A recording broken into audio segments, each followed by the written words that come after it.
हिंदुस्तान के किसान क्या अब स्विट्जरलैंड में भी प्रदर्शन करने जाएंगे? आंदोलन के बीच आई बड़ी खबर। अब तक एमएसपी की मांग कर रहे किसान ने ऐसा क्या मांग लिया कि विदेश मंत्री एस जयशंकर पलटने लगे।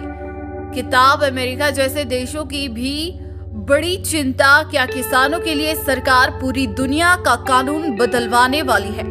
एमएसपी की मांग को लेकर सड़कों पर आंदोलन कर रहे किसानों ने ऐसा क्या मांगा कि जयशंकर को किताबों के पन्ने पलटने पड़ रहे हैं। विदेश मंत्रालय के अधिकारी भी यह सोचने को मजबूर है कि आखिर यह कैसे हो सकता है। जो लोग खेती किसानी करने वाले लोगों को ज्यादा पढ़ा लिखा नहीं समझते, वो भी किसानों की मांग सुनकर समझ जाएंगे कि अन्नदाता कितना महान है। पहले किसानों की मांग सुनिए, फिर बताते हैं कि भारत सरकार किसानों के लिए क्या दुनिया भर का कानून बदलवाने वाली है।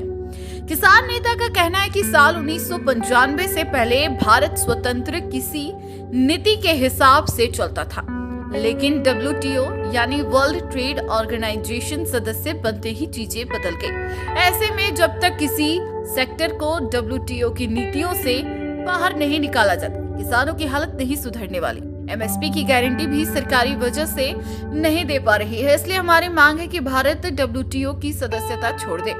लेकिन इसके बाद सवाल ये उठता है कि क्या यह इतना आसान है? लेकिन इसके लिए न्यूज़ वन टीम ने जानकारी जुटाई तो पता चला जब साल 1995 में इसका गठन हुआ, तभी से भारत इसका सदस्य है। दो देशों के बीच व्यापार को लेकर कुछ भी विवाद होता है तो उसको WTO यानी विश्व व्यापार संगठन ही उसे सुलझाता है। यह किसानों को सब्सिडी देने का सबसे बड़ा विरोधी है। इसका कहना है कि कोई भी देश अपने यहाँ के कुल उत्पादन का 10% ही सब्सिडी रूप में दे सकता है, जबकि भारत में साल 2020-21 15% सब्सिडी दी थी, जिसे लेकर अमेरिका के कई सांसदों ने जो बाइडेन को पत्र लिखा था और मुकदमा चलाने की मांग की थी। ऐसे में कई लोगों को यह बात समझ में नहीं आई कि भारत अपने किसानों को अगर सब्सिडी दे रहा तो अमेरिका को क्या परेशानी है। चलिए उसकी भी वजह समझ लीजिए।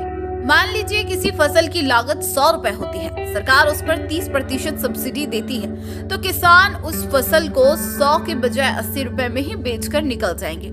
भारत के उपभोक्ताओं के लिए ये तो अच्छा होगा, पर यही अनाज विदेशों में पहुंचेगा तो इसकी कीमत बाकी देशों की तुलना में थोड़ी कम हो जाएगी। और अगर भारत का प्रोडक्ट सस्ता होगा तो भारत के प्रोडक्ट की डिमांड बढ़ेगी और ऐसे में और देश के किसानों का नुकसान हो जाएगा।